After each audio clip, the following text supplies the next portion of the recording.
Heartfelt greetings. You might have read the story of a person working with a freezer plant. It was almost the end of the day. Everyone had packed up to check out.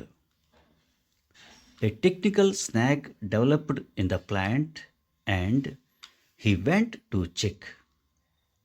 By the time he finished, it was late. The doors were sealed and the lights were off.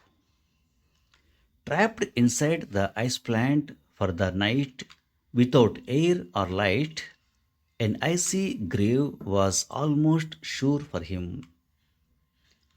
Hours passed thus.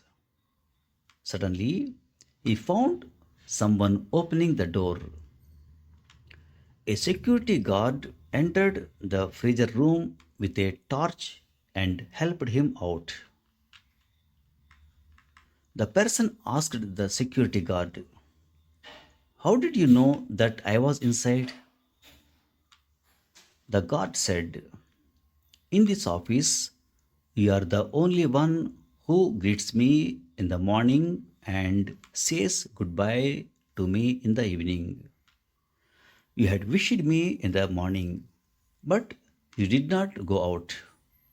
That made me suspicious." A small gesture of greeting someone provided to be a lifesaver. Life treats you well if you greet well is a famous adage. A smiling wish goes a long way and demolishes all differences perceived or palpable. Speak softly. The way of conversation is much more important than the conversation itself. Thanks for listening.